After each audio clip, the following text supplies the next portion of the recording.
지금도 계속 예수를 믿고 있으라 이 말이에요. 그래서 믿음은 현재형이죠. 계속 예수님을 믿는 겁니다. 아멘? 20년 전 믿은 것 갖고 울거먹지 말고 그때 그 믿음이 참이면 지금도 예수님을 믿고 있어야 되는 거죠. 할렐루야. 예. 자, 그래서 참된 믿음 어떤 믿음이냐? 요한복음 2장 22절에 보면 예수님께서 부활하신 후에야 제자들이 성경과 예수님의 말씀을 믿었더라. 이렇게 되어 있고요.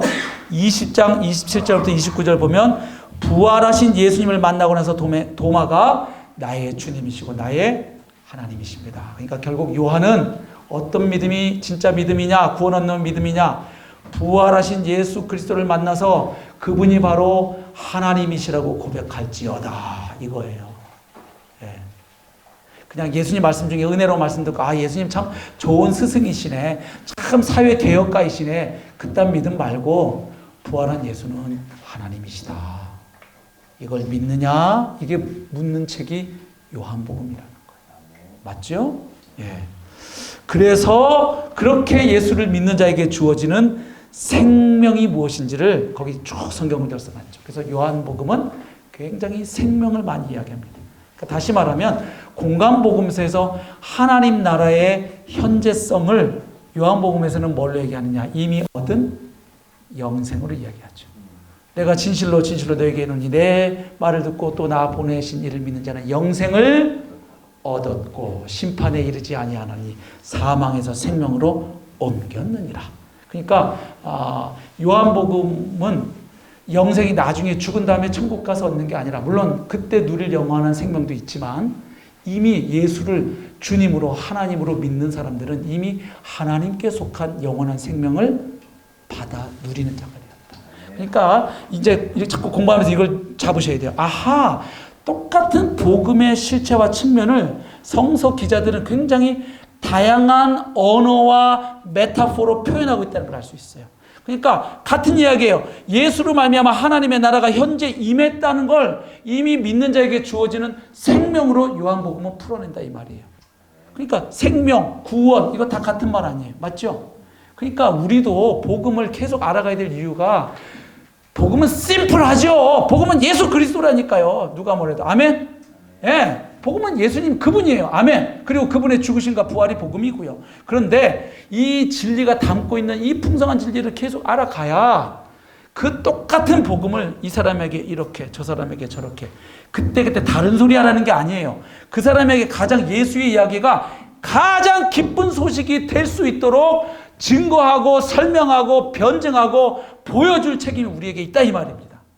예, 그러니까 이 사람에게는 똑같은 예수님 이야기를 분홍색으로 보여주면 이 사람 뒤집어질 사람이고 회개하고 자기 인생을 송두리째 바칠 사람인데 그걸 분홍색으로 설명을 안 하고 자꾸 까만색 하니까 맞는 얘기인데 이 사람한테 이게 안 오잖아요.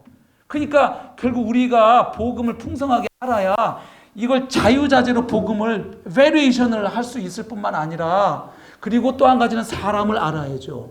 이 사람이 예수께로 오는데 지금 장애 요인이 뭔지, 왜 복음이 실제가 되지 못하는지, 그 영혼의 그 깊은 갈망과 그 예수께로 나오는데 방해가 되고 있는 그 걸림돌, 그걸 알아서 그걸 복음으로 정확하게 꽝 터치해주고 그 다음 일은 누가 하시도록?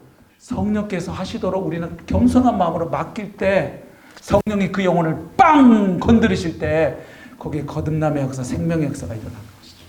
할렐루야. 예. 그래서 이 복음서 4개를 보면요, 결국 하나님의 구원 목적의 4차원을 보게 되는 거예요. 마태복음은 구원의 길이를 보여줘요. 그 오랜 세월 약속해 오신 메시아가 바로 나사렛 예수다. 그래서 그 오랜 세월의 기다림을 돌아보는 성경의 그리스도를 마태복음은 묘사하고요. 왜? 성경의 성취이신 그리스도니까. 마가복음은 구원의 깊이를 보여줍니다. 왜요? 예수님 자신이 견딘 그 굴욕의 깊이를 내려다보시는 고난의 종을 묘사하기 때문이죠. 누가복음은 하나님의 목적의 넓이를 보여줍니다. 왜요? 예수는 온 세상의 구세주로 오셨으니까요. 요한복음은 구원의 높이를 보여줍니다. 왜요? 예수님 그분은 저 높은 하늘에서 오셨고 이제는 우리를 그곳으로 끌어올리시는 분이시기 때문이죠. 그러니까 똑같은 예수 그리스도의 복음을 얘기하지만 사복음서는 구원의 길이, 구원의 깊이, 구원의 넓이, 구원의 높이를 보여주고 있다. 그러니까 얼마나 이 감격스러워요. 아멘? 총천연색이죠. 예. 자, 제가 약속을 했기 때문에 이제 6강을 가야 되는데 6강은 제가 여러분들이 믿지 못할 만큼 빠르게 압축해서 이야기하고 마치겠습니다. 예. 자, 보시죠. 이미 이제 많이 나왔기 때문에 이제는 할 수 있어요. 자, 구약에 나타난 복음. 첫 번째는 메시아를 통해서 하나님께서 죄인들과 이 세상을 뭐 하시겠다? 구원하시겠다 약속하십니다. 그 메시아에 대한 모형과 약속이 어디에서 시작하느냐? 창세기 3장입니다. 창세기 3장 15절에 예수님은 뱀의 머리를 짓밟으실 여자의 후손으로 오시는 메시아를 약속하셨습니다. 그래서 이걸 우리가 원시복음이라 그래요. 창세기 3장 15절. 맞죠? 그 다음 3장 21절에서 범죄하고 부끄러워서 자기들의 노력으로 그 나뭇잎으로 가렸으나 수치를 가릴 수 없었던 그들에게 하나님이 뭘 입히십니까? 가죽 옷을 지어 입히심으로 대속적 죽음을 당하실 메시아를 예표해 주기 시작하시는 것이죠. 그래서 그들의 수치를 가리는 것은 그들이 만든 나뭇잎이 아니라 그들을 위해서 죽임을 당한 그 양의 짐승의 가죽 옷이 그들의 수치를 가려준 것처럼 우리의 죄를 위해서 대신 죽으신 그리스도의 메시아의 죽음으로 우리의 수치가 가려지고 하나님 앞에 의인 될 수 있음을 보여주는 예표가 시작이 됩니다.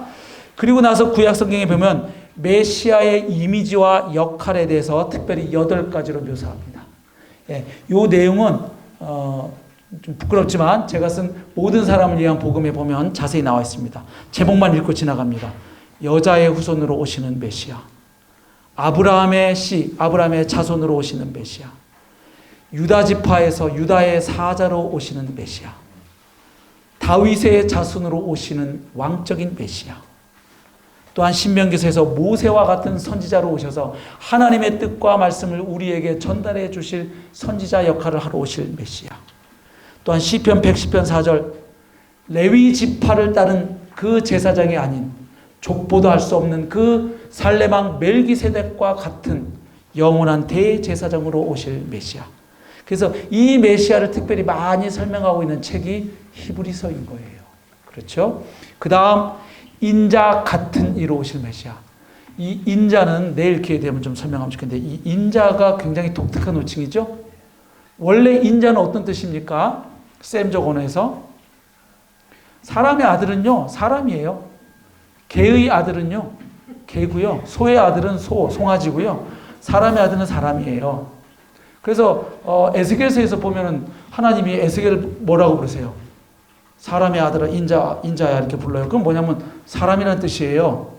그런데 다니엘서에 나오는 이 표현은 그냥 사람의 아들이 아니라 인자 같은 이예요. 근데 그분이 자세히 보니까 사람이 아니에요. 왜냐하면 그분이 뭘 타고 오셔요? 하늘 구름을 타고 오셔요. 그건 신적 존재임을 나타내는 거예요. 그런데 굉장히 사람 같아요. 근데 그분이 어떤 분이냐면 하나님으로부터 왕권을 위임받아서 하나님의 백성을 대표하고 창조하고 모으시는 분이에요. 그리고 하나님의 왕권을 가지고 통치하시는 분이 인자 같은 이에요. 그래서 이 인자는 그냥 사람의 아들이라는 뜻인데 셈족 언어에서 근데 이것을 호칭으로 쓰신 분이 누구세요? 예수님이에요. 그래서 예수님이 자기를 가리킬 때는 메시아라는 호칭은 적게 쓰셨어요. 왜 자꾸 메시아 그러면 그 유대인들이 기대했던 그 왜곡된 메시아상을 떠올리니까 그래서 자꾸 어느 시점까지는 내가 메시아인 걸 말하면 안 돼! 예수님 자꾸 이렇게 하시죠. 예, 다른 식으로 자꾸 받아들이니까 사람들이. 그 대신 예수님이 자기를 가리키는 호칭으로 가장 많이 쓴 것은 인자인데 중요한 것은 예수님이 자기를 인자라고 할 때 인자에 온 것은 섬김을 받으려 함이 아니라 이렇게 말씀하시잖아요. 그런데 인자할 때는 정관사 뭐가 꼭 붙어요? 호가 붙죠. 그 사람의 아들. 그렇게 해서 호칭으로 쓰죠. 그 사람의 아들. 누구를 가리키는 거예요? 다니엘서 7장에 나오는 그 사람의 아들이 나다. 그러니까 예수님은 그런데 다니엘서 7장에 나오는 인자 같은 이는 권세를 가진 자예요. 맞죠? 그런데 예수님은 이 인자라는 말과 뭘 결합시키시느냐? 인자에 온 것은 섬김을 받으려 함이 아니라 대속물로 죽으러 왔다. 이게 그림이 안 맞는 그림이에요. 인자는 왕적 권세를 가지고 통치하시는 분인데 인자가 죽는다. 이 두 가지 조화될 수 없는 이 그림이 어떻게 결합이 됐어요? 이제 이게 풀리셔야 돼요. 예수님의 침례 사건. 이는 내 사랑하는 아들이요. 왕적 메시아. 다윗의 씨로 오시는 메시아. 이는 내 기뻐하는 자라. 고난받는 여호와의 종으로 오시는 메시아. 두 개가 결합됐잖아요.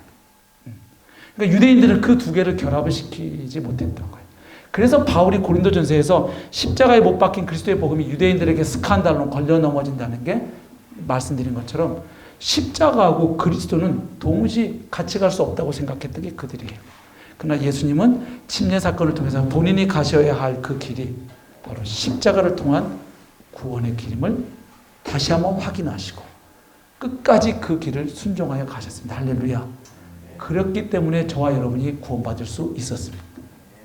만약에 예수님이 진짜 마귀의 유혹에 쥐자식이 나를 몰라보고 말이야 이 세상에 돌들아 다 떡이 될지어다 이러셨으면 어쩔 뻔했냐고요.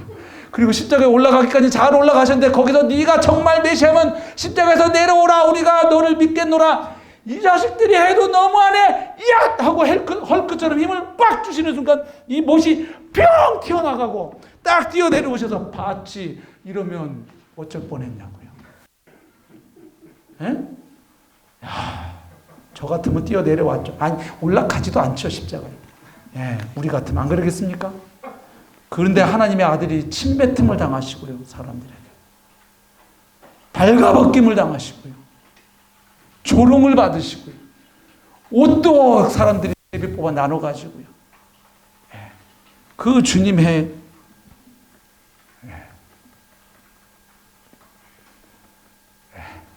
그게 복음 아니에요. 이해되세요? 하나님의 아들이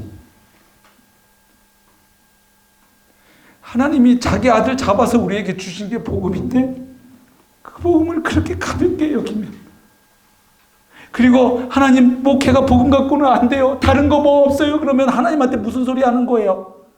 하나님 아들 말고 더 센 거 좀 내놔봐요. 이거 아니에요? 아들을 내어주신 분 앞에 아들 말고 다른 거 좀 줘봐요. 복음으로는 목회가 안 되네요. 다른 걸로 해보랍니다. 하나님 속 뒤집어지는 이야기 아니냐고. 그래서 바울은 얘기하는 거예요. 내가 복음을 부끄러워하지 않니. 복음은 모든 믿는 자에게 구원을 주시는 하나님의 능력이 됨이니라. 아멘이죠. 그리고 고난받는 종으로 오시는 메시아 얘기했고요. 그 다음에 3번 메시아의 탄생, 사역, 고난과 죽음, 부활, 재림에 대한 예언들이 많이 있습니다. 여기 강의에는 없는데 제 강의 노트에는 여기 예언 수십 개가 지금 적혀져 있어요. 그래서 이거를 제가 김명숙 목사님께 넘기겠습니다. 받으실 수 있도록. 그래서 탄생에 대한 예언, 탄생도요. 동정녀 탄생에 대한 예언, 출생 장소, 예수님 탄생 때 유아 학살 사건이 있을 것 많죠? 사역도 예수님이 어떤 사역을 어떻게 하신다, 그분이 고난을 어떤 고난을 당하신다 쭉 있죠. 그래서 그거를 예수님에 대한 예언이 300개가 넘지만 그래도 좀 도움이 될 만한 수십 개의 예언을 제가 그래도 따로 좀 뽑아냈습니다. 이걸 저는 왜 이 예언을 정리를 하게 됐냐면 대학교 때 목사 아들인데도 두 가지 질문에 제가 부닥쳤어요. 예수님의 부활이 진짜 역사적 사실이냐? 그리고 성경이 정말 유대인들의 히브리인들의 종교 문서가 아니고 그들의 아이덴티티를 설명해주는 히브리 유대 문서가 아니라 정말 온 인류를 위한 하나님의 말씀이 맞냐? 이 두 가지 질문에 딱 부닥쳐서 제가 거의 1년 가까이를 씨름했거든요. 그리고 부활하신 주님을 다시 만나서 제가 어느 날 꼬꾸라져서 침대 옆에서 무릎을 꿇고 다시 주님께 제 인생을 드렸는데 그때 제가 했던 무식한 작업이 구약 성경에 나오는 300개 넘는 메시아 예언이 진짜 나사렛 예수에게 성취된 날을, 여러분은 그런 분 없는데 저는 그 짓을 했어요. 그러다가 한 200개쯤 갔을 때 제가 무릎 꿇었어요. 왜냐하면 수학자 그 토너가 얘기한 걸 보니까 한 인물에게 8가지 예언이 성취될 확률이 수학적 통계학적으로는 10의 48승분의 1이에요. 그래서 그 두로와 시돈에 대한 그 8가지 예언 성취될 확률이 10의 48승분의 1인데 200개가 넘는 예언이 나사렛 예수에게 성취됐다. 이거는 마치 뭐하고 똑같냐면 브리테니커 백과사전 만드는 인쇄 공장에 폭탄이 터져갖고 옛날에 요즘 컴퓨터 자판 옛날에 그 자판 쇠 활자가 씩 하늘로 치솟다가 내려오더니 자음 모음끼리 지네끼리 턱턱턱 붙어서 그걸 딱 잉크 찍어서 찍었더니 성경책이 나왔더라. 이거보다도 더 적은 확률이에요. 예. 예.